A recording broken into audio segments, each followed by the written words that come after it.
topic is practicing cardiology in 2025, the upcoming trends.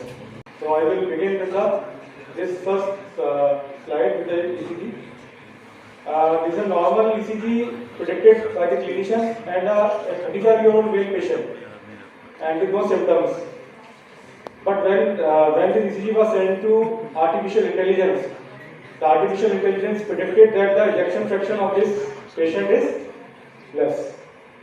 So basically, when echo was done and the ejection fraction was found between 18%.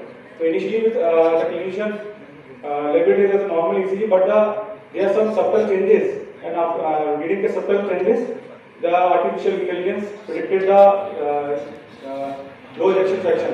So this was found to be a familial dilated cardiomyopathy patient, and her sister was died suddenly, and after that, this ECG was done. So that's the power of AI. In the future, we will see that AI will dominate in every aspect of the medical field. This is another ECG, which is labeled as normal. In this patient, the AI predicted that the ejection fraction is less, but when the echo was done, the ejection fraction was 50%. So it was regarded as a false positive interpretation. But after 5 years of this ECG, the patient developed the low ejection fraction of 31%. So there might be some unknown mechanism, some subtle method that AI can predict even the low ejection fraction. This is not a random ECG taken from any Google site, it's taken from the Bromwood heart disease. And now that AI technology is also been happening in we can see in the coming years in the echocardiography, that they are predicting the ejection fraction automatically, the auto EF. Sooner or later, right now it is depicting the 2D. But sooner or later it will also predict the color also. So it will help in making the good view, good window, and thereafter it will save the best clip and automatically calculate the ejection fraction. So that's the power of AI. Another trend we will see in the future is the smart watches. They are very much smart right now, and they are predicting the accurate blood pressure, and they are accurately diagnosing this is my patient ECG, and the patient was having atrial fibrillation, and this watch was accurately predicted it. And these are not the gimmicks. Even the Bromwood heart disease, they are saying that they are FDA approved now. Some watches are now FDA approved, and right now they are just depicting on the atrial fibrillation, and sooner or later, as the technology advances, it will detect the other like VT or VF. In the near future, maybe the Volta gate is not required or the ELR gate is not required when we have such tools and such easy tools. And even the smartwatch is also calculating the blood sugar non-invasively. And sooner or later, we will get rid of the pinprick method of glucometer, and sooner or later it will also come. So now we can see how much the technology is advancing in terms of AI, in terms of smartwatches. Now come to some clinical aspect of day-to-day cardiology practice. As we discussed yesterday, the whole session was there, for heart failure. In short, whenever suspected patient of a heart failure is coming, then we should go for some test, and the important test is pro-BNP level. Anti-pro-BNP level is very important test. Thereafter, according to echo, we can divide the patient in heart failure with reduced resistance less than 40%, mild reduced 41 to 49, and preserved ejection fraction that is more than 50%. So, according to guidelines, this is ECG guidelines. We know we yesterday discussed a lot on these. The ARNI, ACE inhibitor, beta blockers, MRA, SGLT2 inhibitor, and diuretics are required. And thereafter, some other drugs like hydrogen nitrate is a very good drug in case of renal failure patient we are using, or patient is not tolerating the ARNI or ARB. Then ICD is required when the ejection fraction is less than 35, with survival of more than 1 year expected. And CRTT device is a very good tool in which the ejection fraction is less than 35 and the LVV at with more than 150 millisecond of QRS complex. It's a class 1 indication for that. So this is the basic outline how we manage the patient of heart failure with reduced ejection fraction. Some additional drugs like ivapritin in class 2 indication, even if the heart rate is more than 70 upon beta blocker, then we can add the ivapritin. The vericiguat we discussed yesterday in low ejection fraction, the class 2 indication, in which the patient is still symptomatic despite the treatment, and it is a very good drug. Yesterday somebody was asking whether digoxin, yeah, I said it is still used in class 2 indication. The PUFA, and the latest in this is the potassium binders. We are all worried that the potassium levels are increasing the hyperkalemia because of the disease, because of the ARV, because of the time after use. But now the potassium binders, which are specifically made for the heart failure patient, we will discuss a little bit on this. The hyperkalemia is the unwanted gas, and now the new drugs which are being utilized in the near future, and trials are passed, the petorimar and the sodium zirconium cyclosilicate. So these two drugs we will see in the near future, and it will help to uptitrate the dose of the renal receptor antagonists and the ARBs and RD. So it's a very good drug. They are coming in the future. So we already seen the vericiguat. It acts on the cyclic GMP and increases the level of nitric oxide, thereby they are providing the cardiac protection through these mechanisms. And the new drug is coming in the near future. This is omecamtiv mecarbil. It is a newer-age digoxin, you can say. It will increase the cardiac contractility without increasing the oxygen requirement, and it's a novel selective cardiac myosin inhibitor, myosin activator. So what it will do? It increases the force of contraction, and whenever patient go very low ejection rate like 10, 15, 20%, and patient are able to tolerate the other drugs, and we can give instead of digoxin, it will rule the low ejection fraction patient in the near future. The omecamtiv mecarbil. There are other additional therapies according to guidelines is surgical revascularization if the patient has coronary artery disease with decreased ejection fraction. And yesterday we discussed also the transcatheter S2S mitral valve repair where the patient has secondary MR. Then we can do this transcatheter. Little bit discussed in the further slide. And another addition is the wireless monitoring of the PA pressure by the implanting hemodynamic motor, where whenever a patient has repeated heart failure, hospitalization, or elevated natriuretic peptide despite medication, then we can implant this. Just a little bit discussion.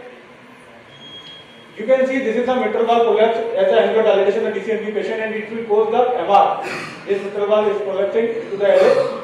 And with this transcatheter S2S repair, how can we repair it with a mitra clip? This is a mitra clip device, old device, and through the femoral vein axis, we go to the right side of the heart, and then we did the septal puncture, and the whole system is advanced into the LA. And this is the mitral valve. This is the mitra clip is coming, and we can see what it does. It clips the mitral valve. This is a mitral interpretation we can see through the LA, from LV to LA. This is a mitra clip device. Although it is a technically advanced, technically demanding procedure, but sooner or later we will see that it will going to. Then now the mitral valve is divided into two parts, and we can see that instead of single opening, there is two openings of the mitral valve. So previously there was MR jet, and now after the mitra clip, the MR has gone away. So this is a very good procedure. This procedure will also be applied in the tricuspid valve system also. So similarly, a similar system has been developed for the tricuspid also. So these two things are MR and DR, and even despite medical management, we are unable to treat this. But in the near future, we will see that many of the patients will get to treated by this transcatheter approach with S2S repair. So in this way, this is the tricuspid valve. Now this is an implantable cardiovascular device that we have discussed. It is also now FDA approved. Whenever a patient has repeated heart failure hospitalization, then a small sensor is implanted into the distal part of the pulmonary artery via inferior vena cava to RA to RV, then pulmonary artery. Then what it does, it measures the pulmonary pressure continuously, and by the help of this, wirelessly we can change the medication, we can change the diuretics dose, and if the patient is not tolerating beta blocker, we can decrease the dose. So this is a very good method. But it is an invasive procedure, and non-invasively, suppose if the patient has come with myocarditis or even after acute MI, the patient has heart failure, then it is a wearable system, a dual asset management system. In this, a patch is pasted on the chest wall. What is done? It measures the pulmonary fluid level, and in the initial part, when we don't know what will the dose of diuretics or beta blockers should be given, then it is a very good device for short-term use, in which we can manage the diuretic dose with the help of this wearable device. So now we can see that a lot of improvement, lot of new technology is coming in the heart failure management. Now treatment of mildly reduced, the same drugs was those who are decreased ejection fraction,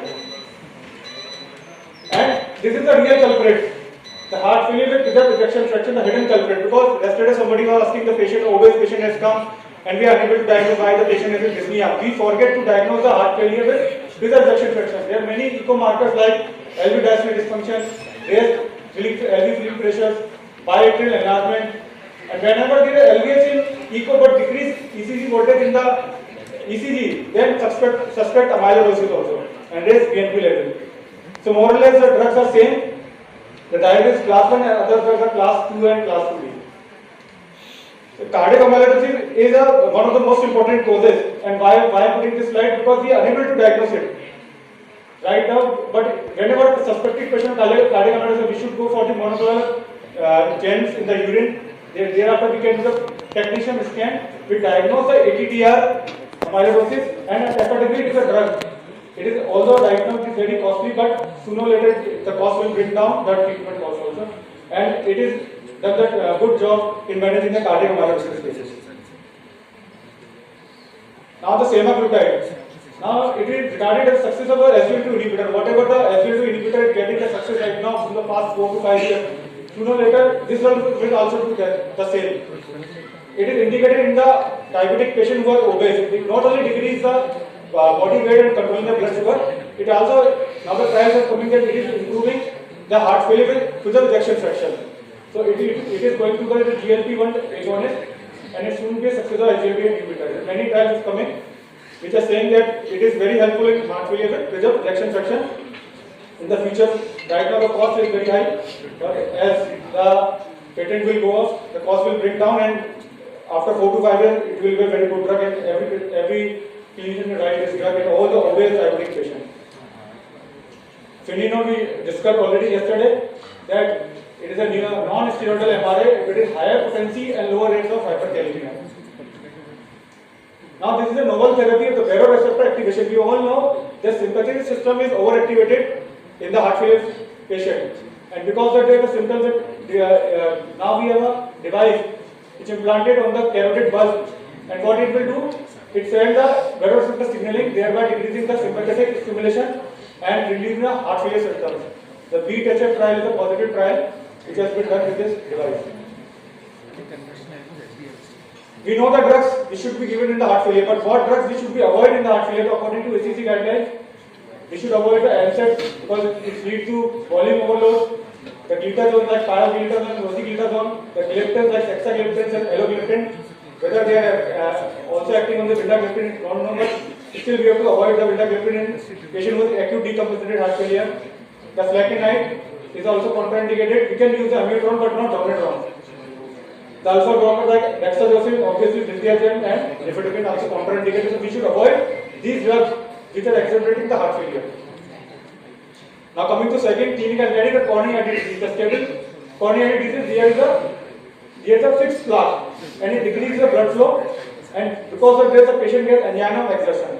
So back in the 10 to 15 years back, they are saying, the guidelines say that only those patients who are refractory angina, those patients should go angiography. But now they are saying that every angina patient should go for CT angiography, and thereafter the treatment part is decided. So whenever a patient refractory angina, then obviously the revascularization is a choice. But even if the patient is angina is relieved with the medication and the patient has left-brain disease, then also the patient should go for revascularization either through CABG or angioplasty. Or if the patient has multivessel CAD, then also the patient should go for the angioplasty or CABG, depending on the ejection fraction.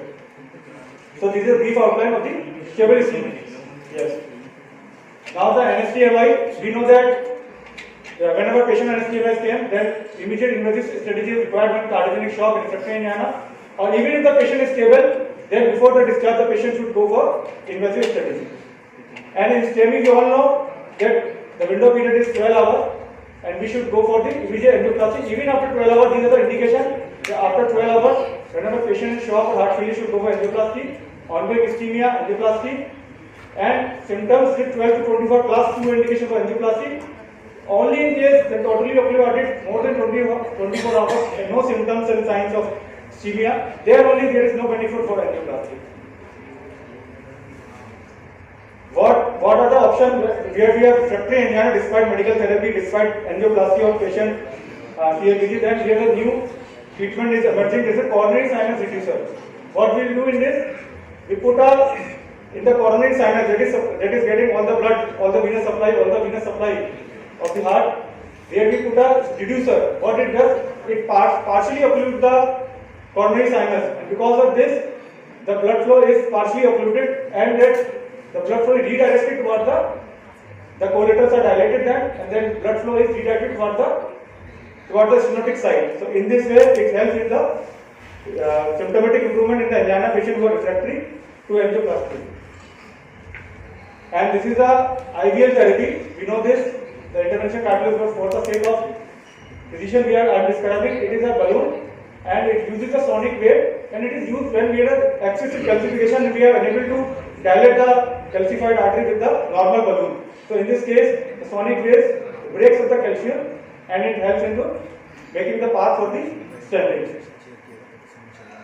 Now, just a little bit in the dyslipidemia goals in CAD. We all know the American College of Cardiology says that the goals is less than 70, and with maximum tolerated statin, if we are unable to achieve it, we can add the ezetimibe, we can add the eposapentyl, and even after that we can add the PCSK9 inhibitor. They are costly drugs, but the European guidelines say that the 55 should be the goal for the ADL, and in recurrent atherosclerotic event, then the goal should be less than 40%. So American guidelines says 70, the European guidelines says 55 and 40. The inclusion in the latest edition of PCSK9 inhibitor twice a year dosage. Now the third clinical indicator is the blood pressure. So now the blood pressure, normal blood pressure should be less than 120/70. The elevated is 120 to 139, diastolic 70 to 90, and the hypertension category is 140, more than 140 and more than 90. So now we have changed it. The elevated blood pressure should go for the lifestyle modification. They are to 3 months if not treated with the lifestyle, then they have to go for the medication. So this is the ESC guideline, latest ESC guideline. They are saying that low dose double therapy or ACE inhibitors, CCPA diuretics. Then thereafter not control, then triple dose therapy. If not control, then beta blockers, and finally spironolactone. We rarely use spironolactone, but the guidelines say that spironolactone should be used. Even if the patient has refractory hypertension, then spironolactone, beta blockers, and other drugs like central acting alpha blocker. And the latest in the interventional therapy is the renal denervation. What we do in the renal denervation, we just the sympathetic system of the renal the neurons, we ablate those neurons. The RAS system is not activated then, and thereafter the blood pressure is controlled. So this is an invasive procedure when the patient is unable to be controlled.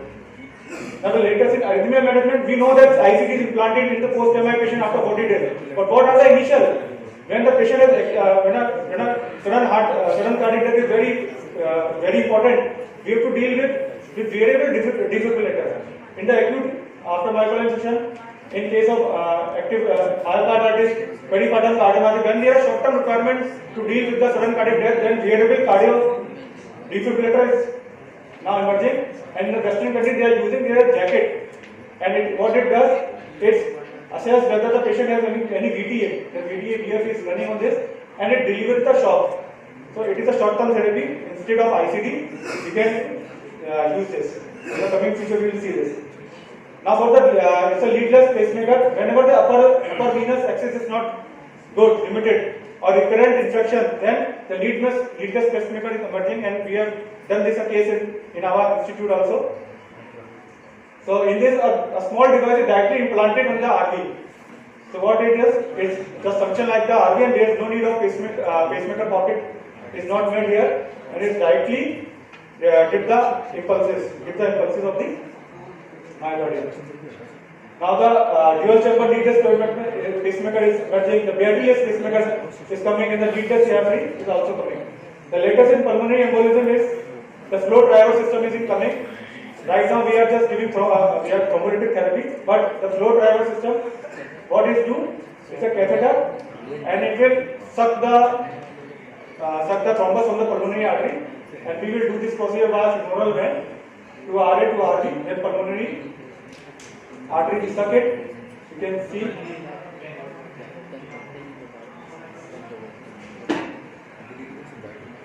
And whatever the leftover, you can see that there is thrombossuction has been done in the pulmonary artery. and whatever leftover is done, the little mesh disc trap the thrombotic part and it is removed. TAVI we have already discussed. Just to give an overview how it is done, that first of all we dilate the aortic valve with a balloon, and it is done via the femoral artery to aorta, and then a valve is implanted. Just for the sake of how it is done. Now, not only TAVI, now we can even also replace the mitral valve also from the right side, and although it is technically demanding, but now it will emerge in the near future that we can even replace the mitral valve through this percutaneous technique. This is a little bit technically difficult procedure.